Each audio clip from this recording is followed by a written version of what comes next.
Hello, everyone. My name is Dr. Aamir Abbas, and today we have a very special guest with us, Dr. Usman Raza. Uh, so, before I will talk about who Dr. Usman Raza is, Dr. Usman is an accomplished physician turned product leader known for his impressive track record in building scalable digital health and virtual care products. Over the last 7 years in the tech industry, Usman has spearheaded the development of patient facing chatbots, digital therapeutics for mental disorders, data platforms for generating business insights, and real world evidence patient services platforms, and more.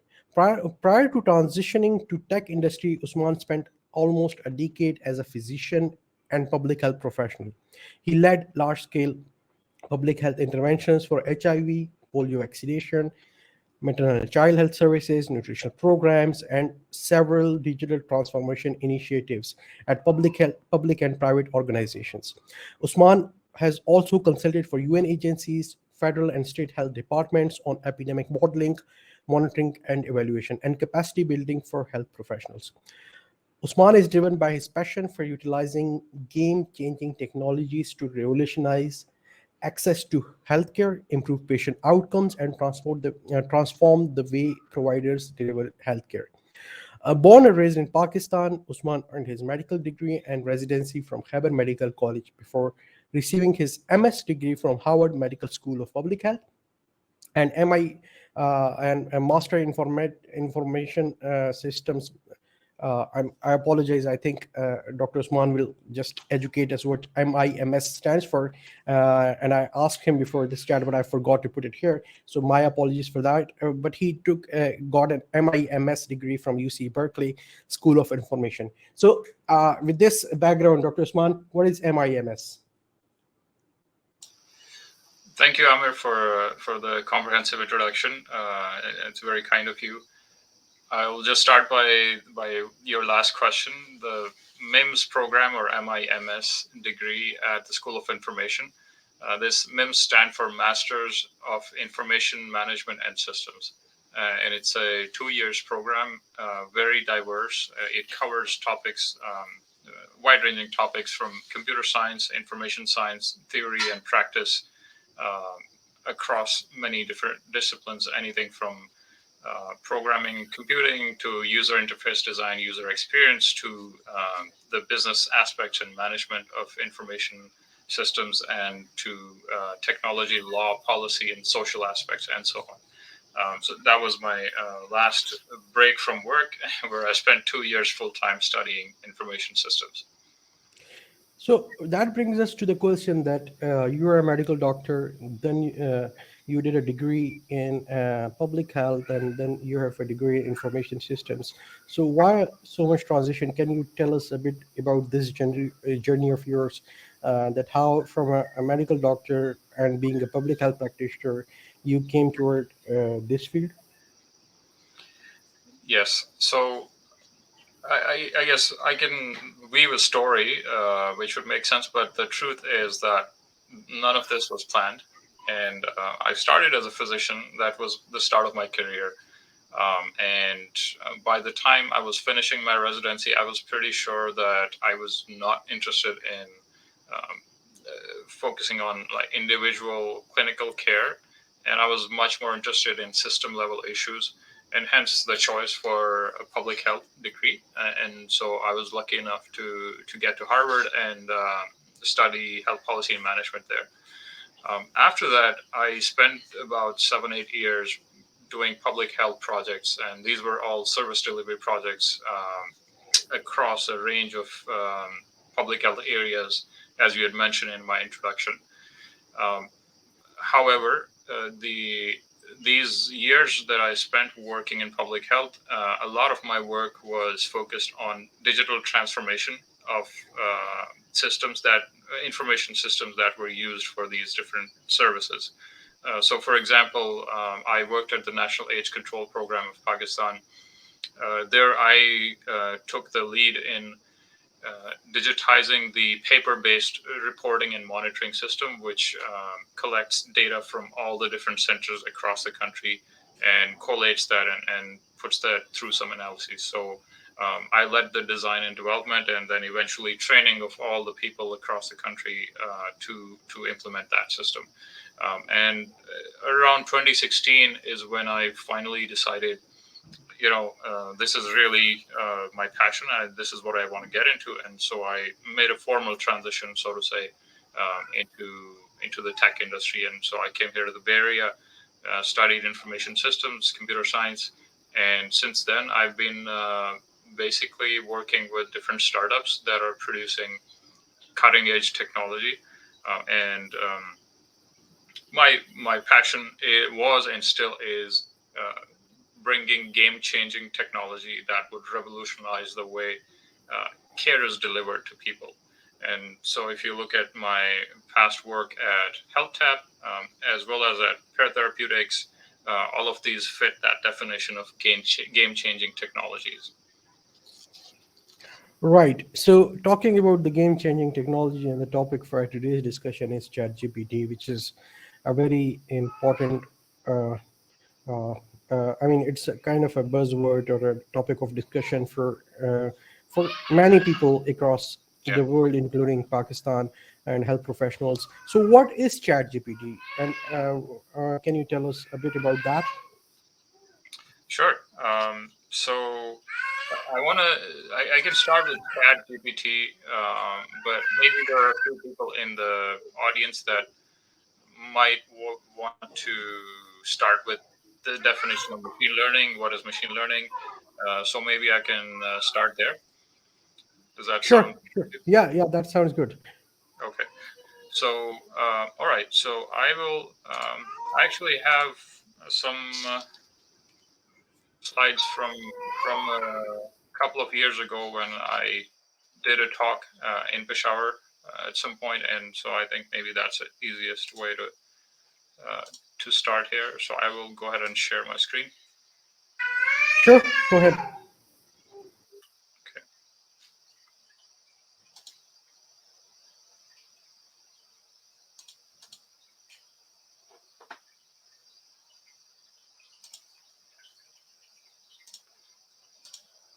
Okay. So just to start with, defining machine learning, there are many definitions out there. This is one that is pretty commonly used: learning without explicit programming, or sometimes people say predicting future based on past or based on experience.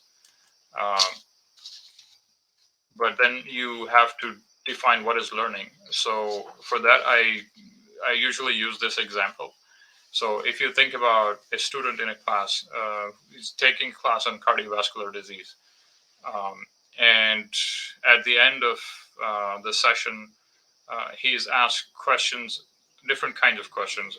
There could be a question about history of pottery, for example.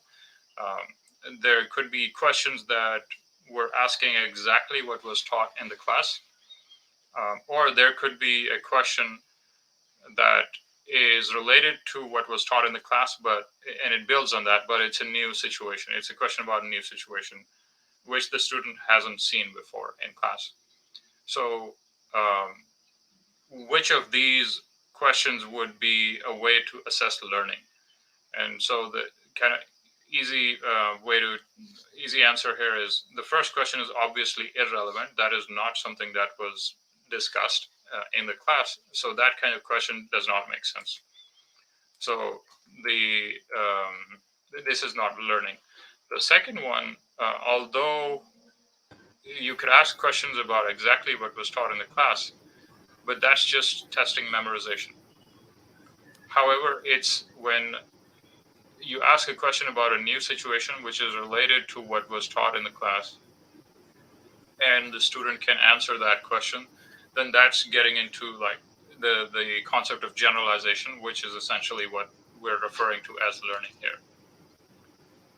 So this is different from traditional computer programs. In traditional computer programs, we we define the rules through programming.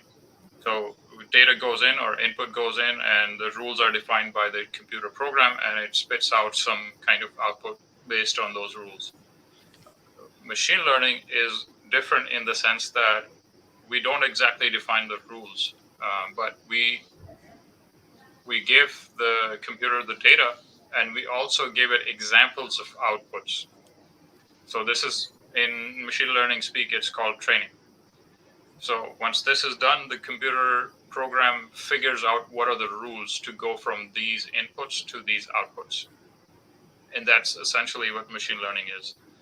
Um, and that, I can go into some examples, but I think I'll suffice here by saying that the basic concept is very different from traditional computer programs in that we don't define the rules of how you go from a particular set of data as input to a particular answer or output.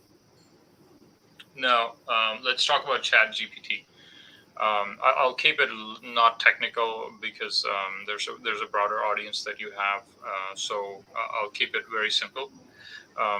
ChatGPT is in fact a pretty complicated set of machine learning tools and some other tools that are combined with machine learning. But at the core of it is what is called a large language model, LLMs in short. And these models are very good at absorbing or taking in large amounts of text and figuring out the relationships or associations between the parts of the parts of the speech or parts of sentences.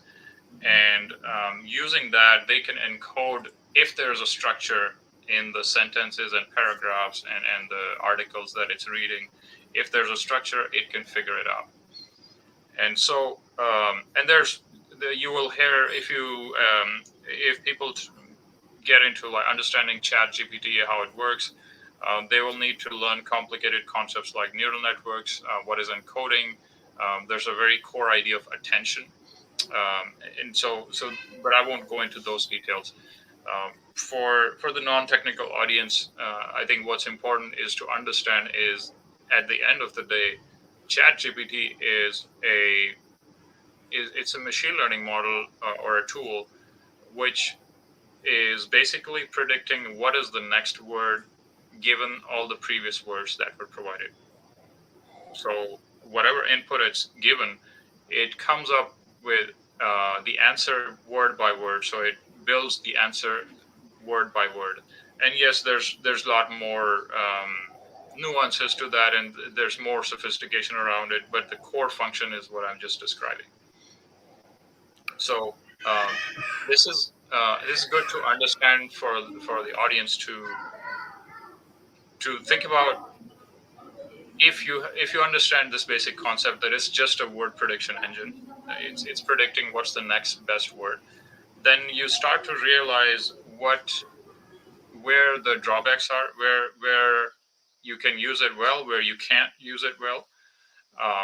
So I would basically summarize this by saying that it's a model that has learned to write answers word by word by reading pretty much everything that's available on the internet, and that's publicly available or available for training. So that means that it has read everything and anything out there on the internet. And if you talk about ChatGPT, the free version, that was 3.5. It was given the data up till I think September 2021, so it doesn't know about things after that, but the newer models do. So that's kind of I guess, like a high-level summary, I will say, of ChatGPT, how it works. The important thing to Right. one thing I would want to say is you should understand that ChatGPT does not think. Okay, when you look at the answers and it looks like a very good answer to your question, just understand that it's very good at predicting or building those answers word by word, and figuring out what is it that you're asking. It does not think. There's no thinking in ChatGPT. Right. So what I understood from what you're saying is that it's essentially creating language. Is that, in simple words, is that a correct understanding that That's a great uh, way to put it. Yeah. Yeah. Okay. So, with that understanding in mind, if you before we move further, would you be able to walk us through that how it looks like?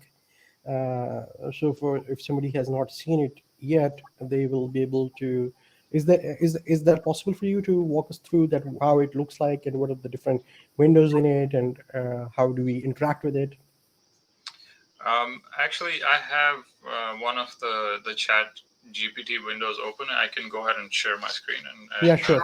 Sure. we can just use that. So um, whoever's not whoever has not used it before, they would actually need to first sign up. So if they go to chat.openai.com, they should be able to just sign up with an email address, and it's free. So after they sign up and they log in, this is the kind of screen that they would see. And on the left hand side, these are different chats. Um, the the kind of the usefulness of having these different chats instead of just one chat is, first, you can organize by different topics. If you're having a conversation with ChatGPT about something, and then that could be a separate chat, for example. So if I click on this one, I was playing around with something related to medical use cases. All the chat there is related to that. But the other important thing is that once you start a conversation with ChatGPT, it has memory of what you were talking about. So, for example, um, so it has gone through this conversation with me, and I was asking about some sample patient case and asking for differentials, and so now if at this point I ask, give me a few more, it should be able to. It should know what I was talking about. I shouldn't have to write the question again. So there it goes, and it starts from number 7 because it had done up till 6.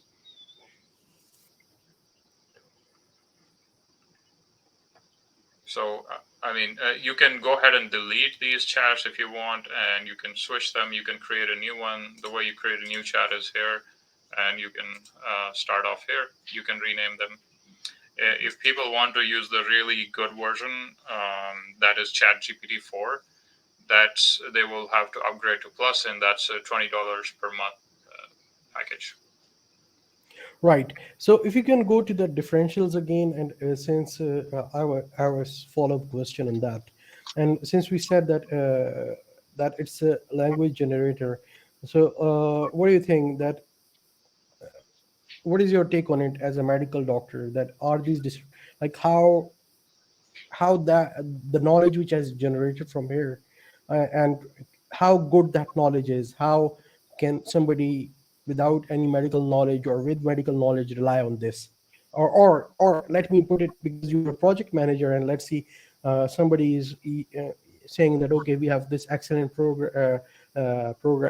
solution which is ChatGPT, and let's integrate its API with another program and say like okay, chest pain, and just give me the differentials and we can make a product out of it. So how good that would be from your perspective? Yeah, so that's a great question. And this is very interesting, and it's also problematic because if you look at, so if you let me scroll up a little bit. So let's look at the question. I gave it a role. I said you're a physician, and for the following patient with these demographics and symptoms, provide possible differentials and labs to check for each differential. Also include likelihood and urgency of each differential. Um, and then I gave it some just made up case, and I put in chest pain, tightness, and sweating. But just for messing it up a little bit, I put fever, night chills at night, and chills. I made it even more complicated by adding blunt trauma to chest during football 1 week ago, and then some other stuff I just threw in there to make it a little bit confusing. So And the answer we get, I'm not a cardiologist per se, but given my like basic medical knowledge, I think it's pretty good. The answers are pretty good. Okay. And we can argue about the likelihood and other things, and there's it's not a perfect answer, but I'd say pretty good starting point. Um, what so your question is, can we use this? I think the question of how can we use this? Where does it make sense to use this kind of tool? No, sorry. My question is that, let's say, I mean, somebody will come and especially someone who is a project manager, and it's not a medical doctor like you, and Hmm. they will say, oh, this is excellent, right? And let's make a product out of it, and let's not reinvent the wheel and use the ChatGPT API and make it like a chatbot for medical professional, or to help doctors, or medical technicians or stuff like that. So what level of confidence we have on the differentials which we have been presented over here? Yeah. So it's a in some ways there's a parallel between this and autonomous vehicles, for example. Hmm. Um, so for autonomous vehicles, we know that they're pretty good, they're pretty accurate, but rarely they can make a mistake. And there have been some cases where accidents happened. So then who's responsible? It's a question of liability. If you use a tool like this and you rely too much on that, then if something goes wrong, who's responsible? Now, we have ethical and legal systems created over the years for when a human makes a mistake. So, physicians are humans and they are not perfect, and they can make a mistake, and that happens. And there's a legal system around that, and there's a lot of work and research around that as well, how to improve that, and so on. But we don't today. We don't have a good ethical and legal framework for who's responsible, what's going to happen, who's liable when a system like this or an artificial agent makes a mistake. Because the example I'm showing is a pretty good answer, but I can tell you it'll be good in most cases. But what do you do with a system where it's 90% accurate? Are we comfortable with a 90% accurate system, or even 95% for that matter? Um, the Yeah, the context is that the stakes are very high. And then 90 another percent accurate. Yeah, sorry. sorry, another thing is that then we also, I think, need to generate some evidence that, okay, on one hand there's a system like this, and then how much errors do the human being make? And another topic which can emanate from this discussion is that in most of the places, especially in Pakistan, you will not even have data. So somebody will claim that, okay, human like health professionals do not make a lot of mistakes, but we do not have data at all, especially in different developing countries. So that's, I think, a very important avenue for research for the future, to compare, first of all, to make a system like this. That will be the first step, and then to identify how much error, what is the error rate of, say, physicians in a place like US or in developed world, right? And then to compare the human error rate with the error rate of the system. And then we can come to a discussion that, okay, if the error rate of a system like this is greater than the error rate of system which is run by purely human beings, who is going to be liable to that? But I think to get to that point, we may lack a lot of evidence. Do you agree with that point, or you have a different take on this point? I think the evidence point is that's great. We need a lot of work on this. We need research and studies to understand this better. Yes, there are countries in the world where it's hard to get good data, and I've worked in Pakistan. I know that very well myself. Um, but then there's a different view of this as well.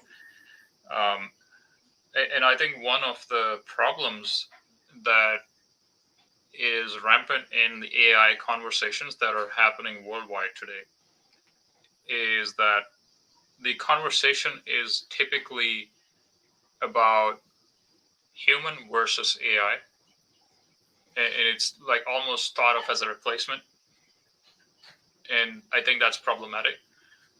If instead you change the conversation to human intelligence supported by artificial intelligence or augmented intelligence, if you will, that then the conversation changes a bit. So, for example, um, the example we were just looking at.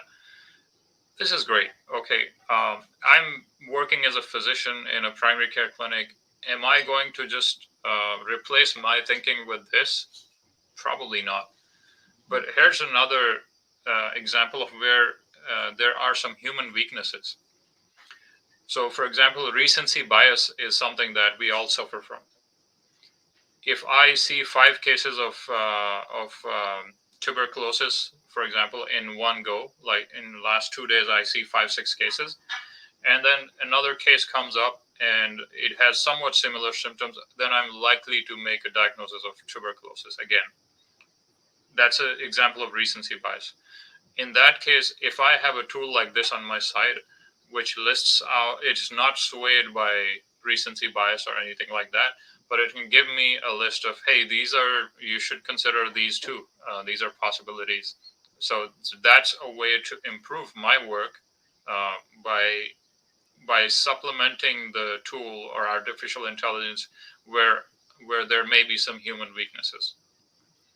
Right. So, with this discussion and with this background, we come to our main topic of discussion, that how do you see ChatGPT playing a role in medical research?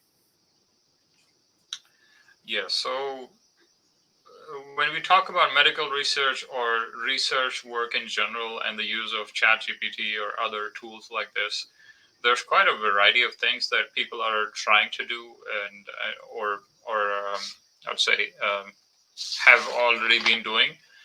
Um, and so let me start. There's like maybe 9, 10 different topics we can go over, but let me just start by a very kind of obvious first topic, which is generating research ideas, generating ideas for research. So there are 2 ways people are doing this. One is you just throw a topic and ask, give me some ideas for research on this topic. Um, you're probably going to get some very generic answers with that.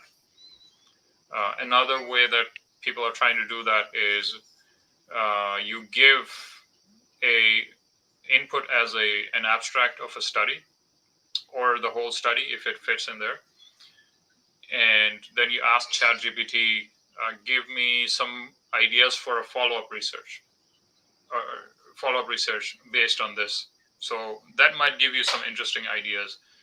But the thing to note is that whatever answer ChatGPT is giving you is it's basically constructing that from everything that's out there on the internet that it has read and seen and absorbed. So you're not likely to get very truly original ideas out of that. But you may get some ideas that might be interesting and that might spark some more ideas. So in that sense, you can use it um, as like an artificial agent whom you're conversing with and talking with, and it may be able to give you some ideas. So yeah. Yeah. So when you're talking about medical research, and I think, okay, you talked about generating ideas and then maybe framing research questions based on that idea. What do you think about literature search and the fact that it's not connected to the recent data? Yeah. What is your take on that? Yeah, so that's a great point. I think there's one area that I think ChatGPT is doing very well on, and that is summarizing research articles from. I know it's not connected to internet right now, and there are other tools that are coming that will be connected or already connected to internet, so that problem will go away.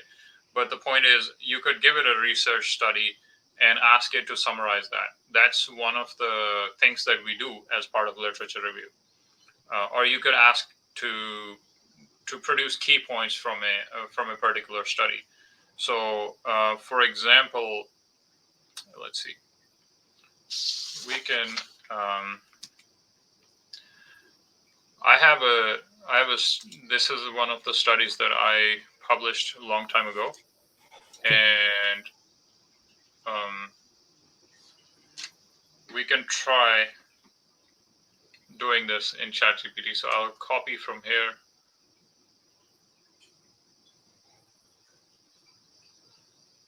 Up to conclusion. And let me create a new chat here. So I'll just put my question first here.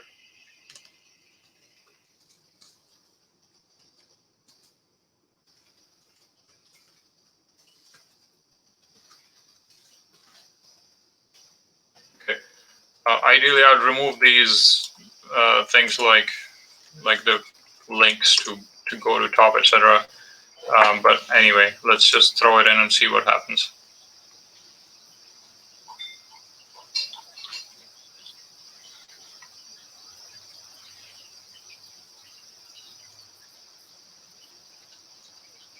Okay, so what I'm looking for is that it's getting the things pretty good. These are right answers. I'm looking at the numbers. These are correct.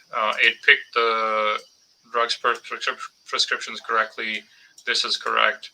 I would have also wanted the frequencies of these different types of drugs. That's something that it missed. It's a little long than what I would like, but that's a pretty good and pretty quick summarization of this. Now, maybe it's too long, so I will say make it more concise. See what happens. Okay, that's even more concise. So Right. this is something that ChatGPT is very good at, and I've tried it with different studies and different articles. It does a very good job at this.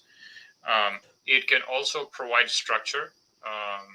So that's another thing that people are doing. But in most cases, I think, let's see, the answers are pretty generic. And if you have done a little bit of research work, you already know this.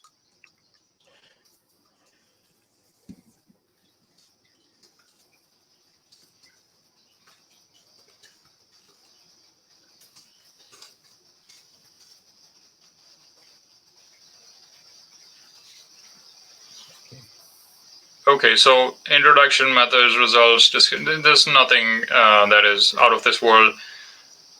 Somebody who does research already knows this. So this, I don't find this super useful. It's nice, but not useful. Right. So if you can scroll up where you made the second summary, I have a question on that. And if you do that, and the fact that you have written that article, how does that summary of the summary align with the main conclusion of your study, which I is think there in that? it's a very good summary. Yeah, Okay. I would, what if I were to actually use it, I would take this paragraph and I would add some numbers in there, Okay. and that would be it basically. But mainly it is reflecting exactly Oh what yes, you're. Yeah. yes. Okay. So that's something. Uh, I mean, that's excellent actually. So with that, the next step of the research is that, for example, so another important discussion which we were having for quite a time is that now let's assume that you did your data collection and you have data, and there are people who are debating about the fact that you can use ChatGPT to do data analysis. Now, for me, that is a problematic area for a number of reasons. But how do you see that? Do you see any problem with that? Yeah, I think you're right there. It's problematic. People need to understand that ChatGPT is a word prediction engine. It has at the moment, it has no logical or calculation ability. Now, I know that there's newer versions that are being built, but the chat itself, the chat GPT part of it, is a generative AI tool which produces word sequences. It's not, it doesn't, it cannot do math for you. It cannot do data analysis for you. What it can, so here's a, like I said, it cannot do math for you, but if you give it some simple math calculation, it will give you an answer because it can figure out the answer from the data that it has seen, but not by calculating it.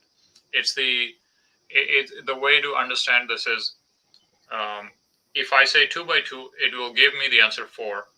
2 plus 2 equals 4, but not because it knows how to add 2 and 2. It only gives me the answer because it has seen it so frequently that 2 plus 2 equals 4 that it says that's the right answer. So Yeah, people need to keep this in mind. yeah, and a joke with that is that when it came in the beginning, and a snapshot was circulating in the internet that somebody said to it that 2 plus 5 is 7, but my wife says that it's 8, and my wife is always right. So what's the answer? And there, I don't know whether that was an edited snapshot. I was not able to replicate that answer, but somebody claimed on the internet that they were able to replicate that. That was a kind of a joke, a bit aside from the discussion, but. Uh, Another important, okay, let's assume that it has the capacity to, let's assume like software like SPSS or R or Python, they're able to, like, they become smart enough one day. Let's assume for the sake of discussion, you throw in data there, like, and make spits out, like you throw in the data and they spits out the analysis to you, but still I think that is still problematic because uh, is it ethical to share? I mean, I don't know what is being done to that data, right? And I don't know whether somebody is consenting to me to share their assuming that if it is medical research, then it can be clinical research as well. There are human subjects. Have they consented their data to be shared with a platform about which even we do not know what will they do to that data? So what's your take on that point? So I think let's separate the question of data privacy and the usage from the data analysis capabilities.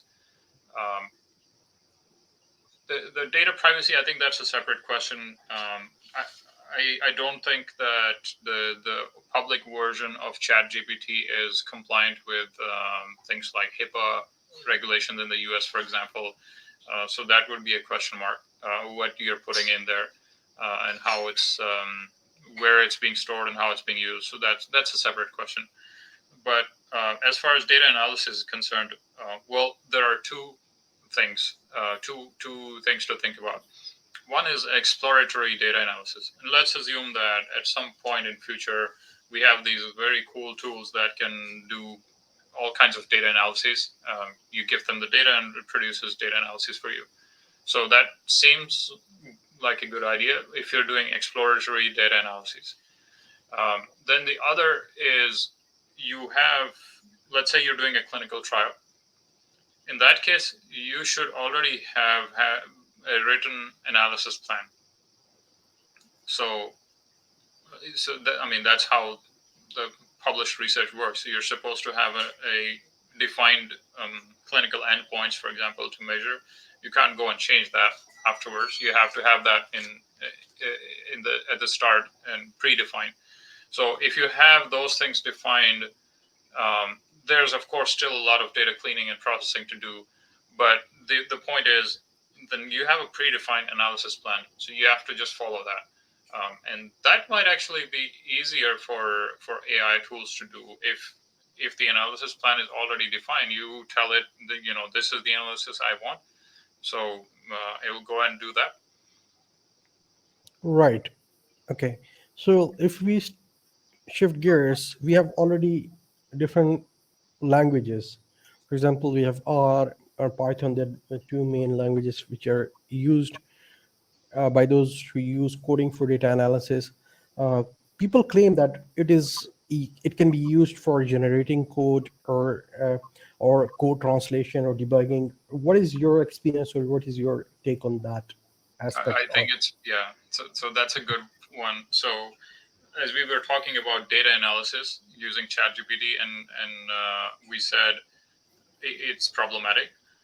But here's the thing: you can you can ask ChatGPT to produce R code, for example, for doing certain analyses, and it will give you some sample code. So, like, you can ask it to create code for doing t-test or chi-square test or something else, and it will give you some sample code which you can use to get started. So that it can definitely do.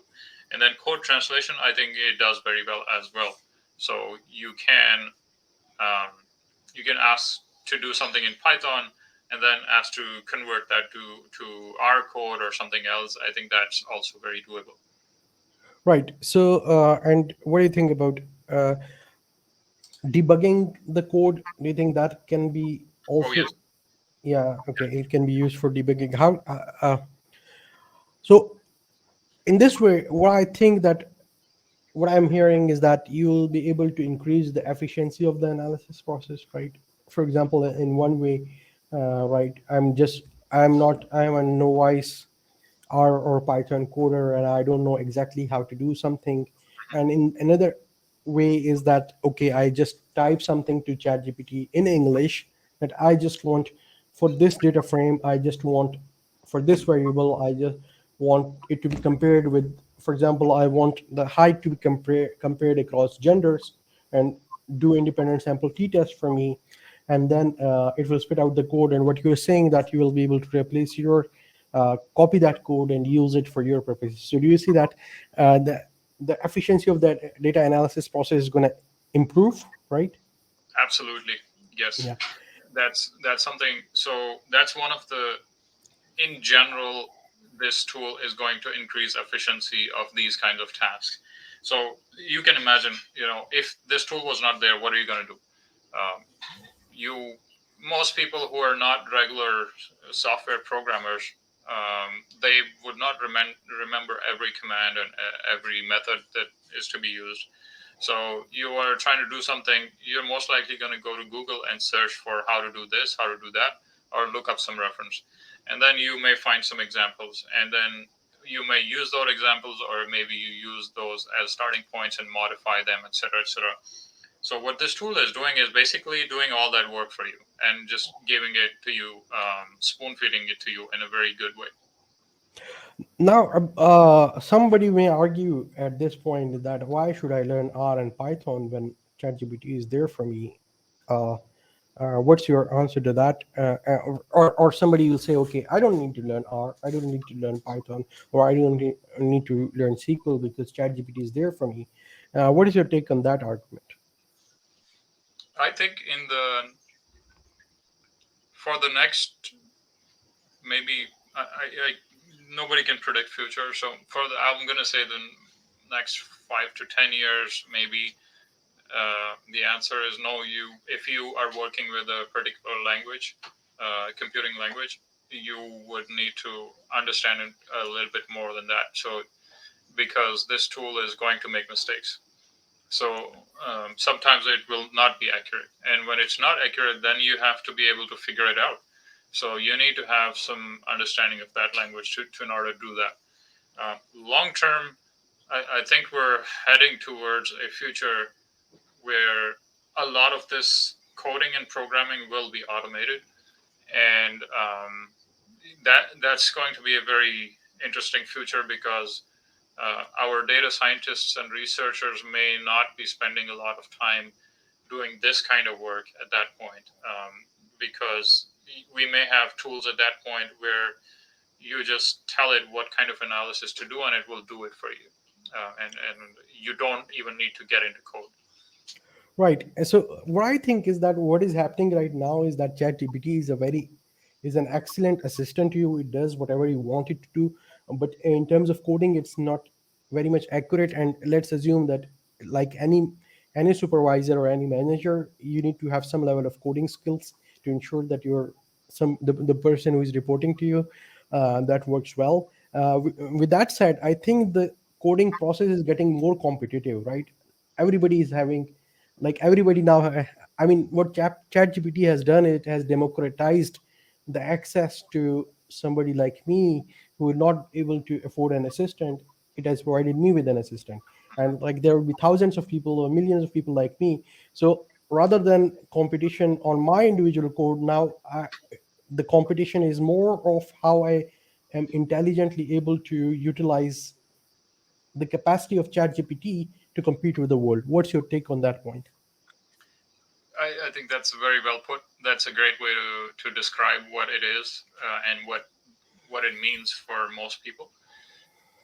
And the flip side of that is, okay, now everybody has an assistant, and it's Hmm. almost free. Okay, Yeah. now what? So there is going to be saturation. So suddenly, it's easier to think of this in the area of content marketing, for example, or people who write blog posts and produce content on the internet. So previously, you know, you had to write an article yourself, and so now you still have to do it, but you can come up with an idea and you can take help from this very smart assistant, and in one day you can do the job that you would normally do in 10 days. Or in other words, one person can do the job of 10 people with this kind of tool. Just making up numbers, but that's the idea. So suddenly the job market becomes saturated. So because now one person can do the job of 10 people, and now suddenly you have too many people in that job market. So I think that's the real problem, that people talk about jobs are getting replaced. No, jobs are not going to get replaced. Jobs are not going away, but people are going to be highly efficient using these tools. So now you need fewer people for doing a certain job. So if I'm, as a company, employing 10 people for content creation, for example, why do I need to pay 10 people if I can do it with one? So now 9 out of 10 have to figure out what are they going to do. That's the real problem.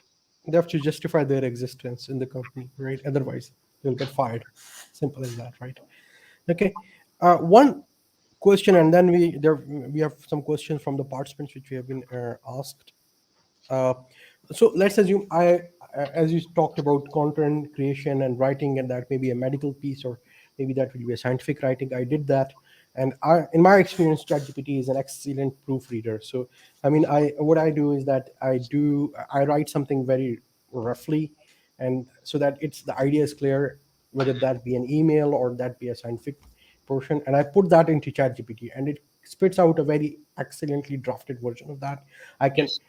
tell it to change the tone of it, make it more scientific, make it more uh, subject specific, etc., etc. Now the question is that, it is my work. ChatGPT has just spit it out the improved version of it, but ultimately it's an AI generated content, right? And any AI content detector is going to detect that as an content detected by AI. So, what is your take that? I mean, if because journals and universities now have AI content detectors, um, so how is there a way to get around that, uh, so that my original work is recognized as my original work, and I'm still able to use the capacity of ChatGPT to proofread my work as well? Right. So, yeah, I think this is a very big question and a very broad topic. And a lot of companies and institutes and organizations are just dealing with this at the moment. They're just trying to figure out how to go forward with all this. Hmm. And yes, first of all, I agree that I've tried it myself. Proofreading, editing. This is one of the great examples of using ChatGPT to your advantage. It's very good at that. So now, if you produced some content and then you use it for proofreading, here's the question: how different is that from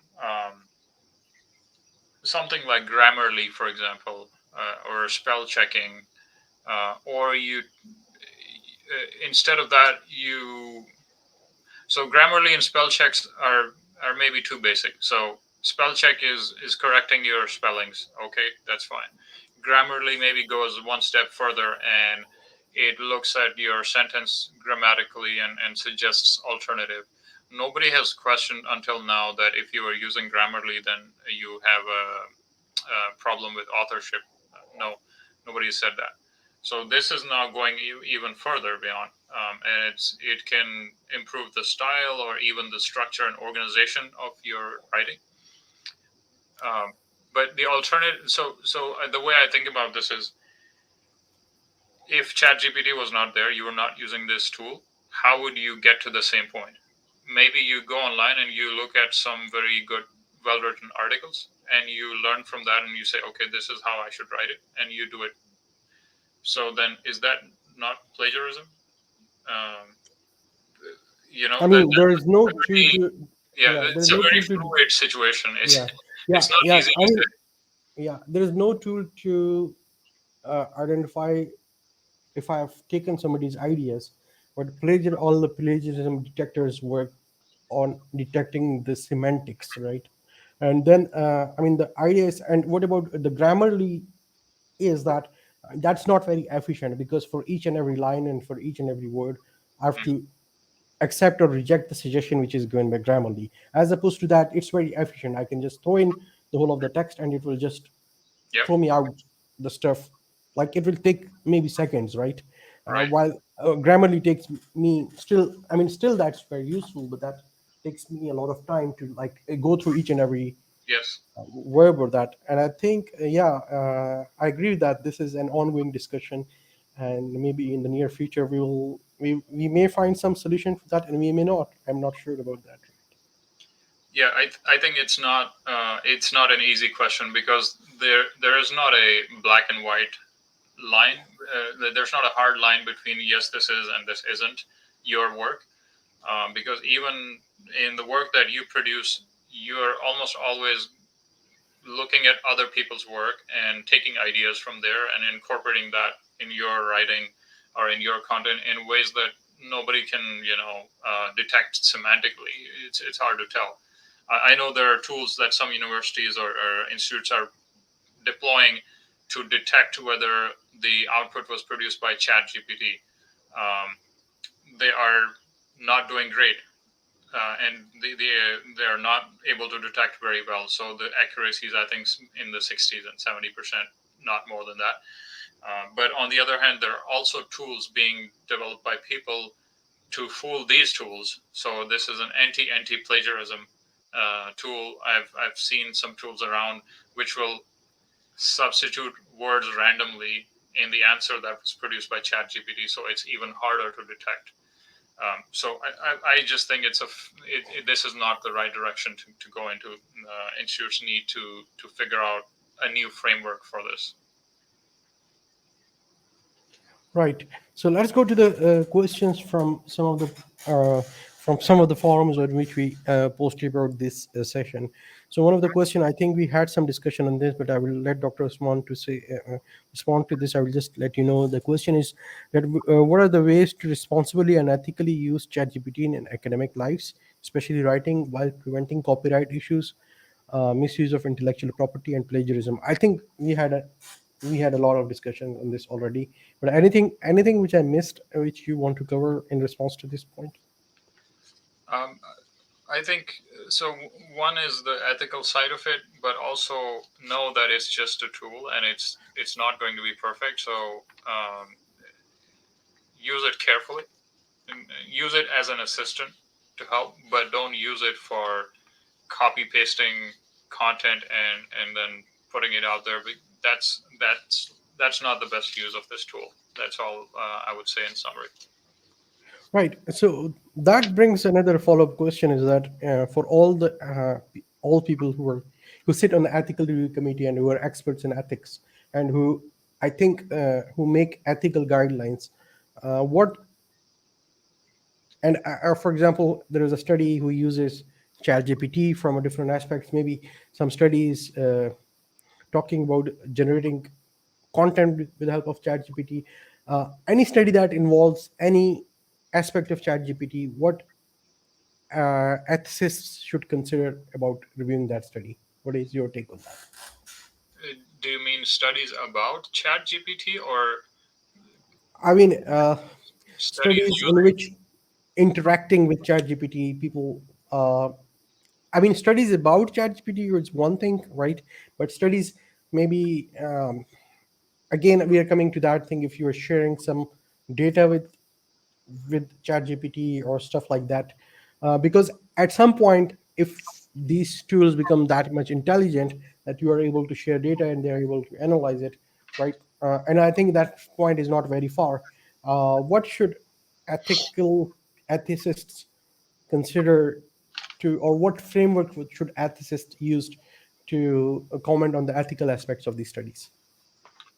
Yeah, I think it this question ties into the last question as well that we were talking about, the ethical use of it. First of all, the people sitting in these review committees, how would they know if this tool was used to produce the content that they're looking at? First is declaration. Maybe there's a there's a way to promote that the declaration of the use of this tool. So if authors are asked to declare whether they used this tool and how did they use it, that might be a starting point. Otherwise, they don't even know if it is used, and they may be trying to guess using some tools, but I'm sure that that's going to be inaccurate, and it is going to lead to a lot of problems if research reviewers or committees start trying to guess whether the content was produced using ChatGPT. That I think that's a very problematic direction to go into, and it's going to lead to a lot of unnecessary angst and problems between authors and reviewers, because they will one will say I didn't use anything, and they will say no, you did. Who's to say that? So I think one of the, for example, Medium.com, if you look at Medium.com, they are a content platform, and they have, at the moment, they have said we are still evaluating how to deal with this. But so far, they're allowing content as long as the author has declared whether it used or didn't use a certain Hmm. tool. So I think that's a starting point I can give, but this is a Right. very long debate. Right. So that's, I mean, I didn't actually know that. So you think that, okay, I mean, the main thing is declaration. Okay, if I took some help from the ChatGPT, you were saying that you need to declare it in front of the ethical review committee or the journal to which you're submitting, and that will be taken into account while reviewing your article. Another question is that, in my experience, it is very poor at referencing and even gives wrong references. I think. Yes. What is your take on that? Yeah. Uh, yeah, so especially for ChatGPT, the current version that is out in the public, this is the problem of hallucination. So when it doesn't have something from its own data, it will try to produce that. That's the point. It's generative AI, so it generates something to fit the format. And so yes, if you are using it for referencing, it's not going to do a good job. Please know that it's going to produce false references. I would not suggest using it for references. And I've checked it myself. So it produces very good looking references, and but when you go and check them, they're not there. Even the journal Hmm. name would be correct, so it can figure out a journal name that would make sense. It would give even page numbers, but when you go to those page numbers, you don't find that article because it's a fake reference. So a Yeah, very intelligent liar, right? yeah, yeah, and Saying, yeah, I can okay. I can show you. I also tried to do some other things with it, Yeah. which is, somebody said, I heard someone say that you can use it to convert references from one format to another. I think Hmm. even that is still problematic. It can do that, the conversion of the format. But let me Hmm. show you something. Okay.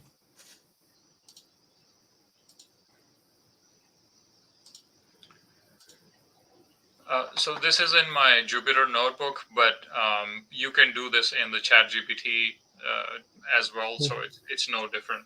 So what I did was I gave it a role.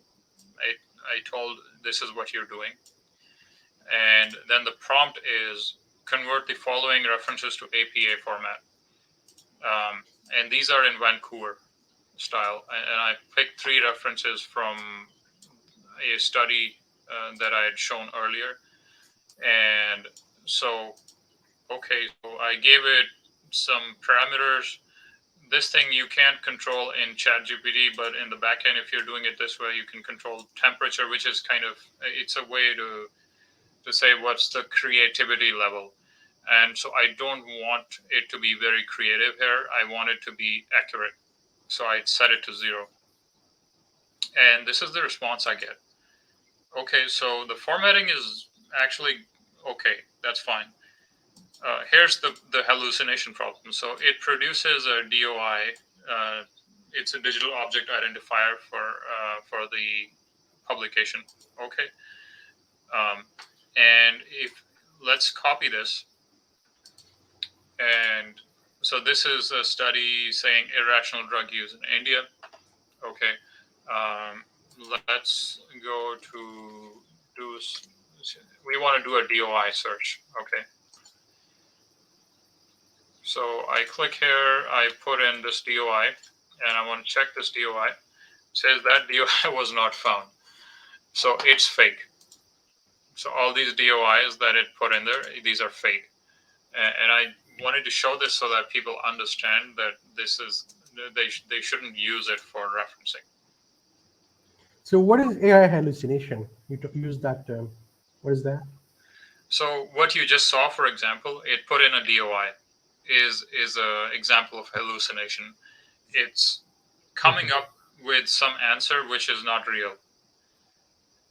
But all it knows is that when you write a reference, there's usually something called a DOI with this number format.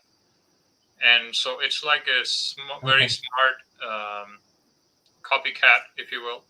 So it's like a dumb but intelligent in some ways agent that it has looked at the data on the internet, and it knows that when you write the reference for a research article, usually there's something called DOI, and usually it's in this format. So it produces something that looks like that, but it doesn't actually. Okay. Right. So the next question is that how to counter the fear of plagiarism in academic writing. You want to comment on that? Yeah, I think that's a very broad one. Yeah. Yeah, that's also a broad one, and it kind of overlaps with what we were talking about earlier on the ethical aspects. I think we've pretty much talked about that. Yeah, I don't have anything else to add at this point. Right. So anything else that you want to add relationship with the topic or anything else before we conclude the session? I think one thing that we haven't touched on, and some researchers might find it useful, is producing media content related to your research work. That is something that ChatGPT can be very good at. So if you have a research publication that's going out and you want to do a press release for that, then this tool can be very good at creating a press release, for example. And typically, when you create titles or headings for media articles, those are supposed to be more kind of creative, interesting. So you can use it to suggest titles for those articles, and so that's something that I think that people can use it. It's very useful. And clickbaity and SEO optimized, so you can actually use that. Yeah. So I actually use that for my YouTube title generation. So I tell them that okay, this is the topic. Yeah. And then create an SEO optimized clickbaity and all those terms which will force somebody to click on that. Exactly. So that's a very good suggestion, I think. And I didn't thought of. I mean, again, writing a press release is a lot of work, and you can just put in your article and then tell it to just write a press release for Yep. X, Y, Z paper, and then it will spit out the answer for you very well. So with that, Dr. Usman, thanks a lot for giving us time on a weekend morning. We cannot thank you enough for sharing all the insights which you gave us based on your expertise. Any concluding comments which you have before we end this session? Thanks, Aamir, for having me, and I hope that every person in the audience finds it useful. Okay. Take care. All right. Thanks for your time. Take care. Bye. All right.